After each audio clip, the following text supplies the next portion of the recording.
What's going on, guys? This is Raymond Ironby McKinney, and today I'm going to talk about one of my favorite games, The Legend of Zelda: Oracle of Ages. And the main mechanic in this game involves time travel. And I'm always talking about my messages that time travel is not this thing where it's like you're moving back and forth in linear time, but rather you're becoming more increasingly aware of what already exists and is. That time travel is not this linear thing. It's rather forever recognizing what already exists within yourself. And I think this is a great example of The Legend of Zelda: Oracle of Ages. So right here you can see an image of the present. The place is called Labrina. This is Labrina right here, the present version. And I'm going to point out one thing here. And then this is a past version of Labrina. And I'm going to point one thing out. One thing, for example. See that vine right there?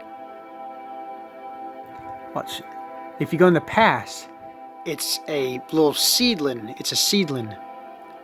If you go to the present, it's a vine you can climb. And also in the game, you can push that the main avatar Link. He can be able to push that seedling over here, and when it's over here, it will also, that vine, instead of showing up there, that vine will actually show up right there. It's not, and that's the beauty of time travel, guys. And here's another cool thing. I'm going to point out one more thing, and then either this or maybe one more thing. There's like, in the past version, there's this rock right here, and Link can be able to push it to one side, and then they change the flow of water. Instead of the water flowing that way, if that rock's pushed over here, it blocks the water and going that way, and the water goes this way rather instead. And so see all those holes right there?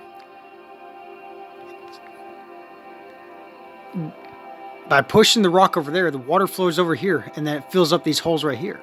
And then that water right there will be empty. It will just be holes right there instead. That water in the present will flow through this way instead. So that's the beauty of time travel here, guys, in this context.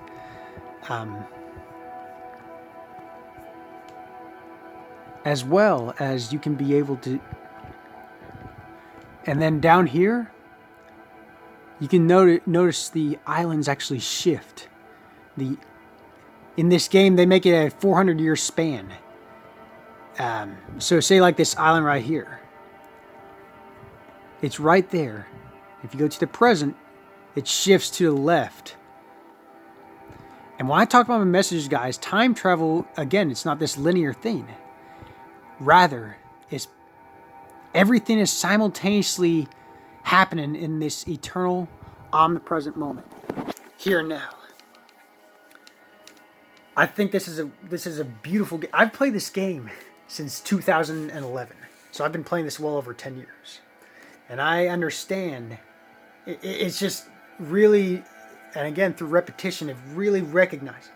That's the beauty of life, guys. We're not making things happen. We're simply forever recognizing. We're forever subconsciously recognizing what our existence is. And then I'm going to tie us into Neville Goddard's, when he talks about revising the past. You're not changing the past, but rather you're selecting a different viewpoint. You would think of it as like, I talk about my messages that you are the oriented, tuned, gravitating, pulsating, absolute focal point of inception, containing infinitely many fragmented, refracted, non-local, mirroring, interstellar, crystallized, relative viewpoints of your own absolute, unbounded, immortal self.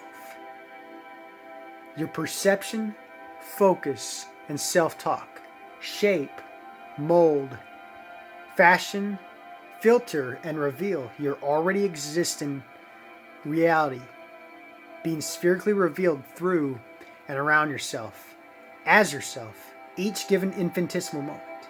And within and through the infinitesimally smallest viewpoint contains the infinitude of forever expanding, evolving, transcending, yet complete, cosmic, omnipresent existence of life itself.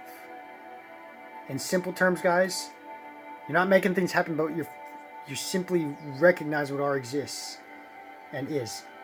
Like this game, I think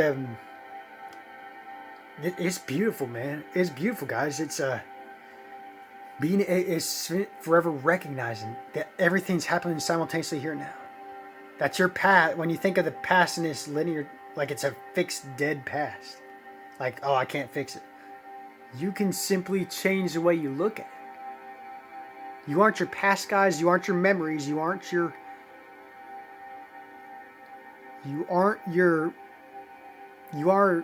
body.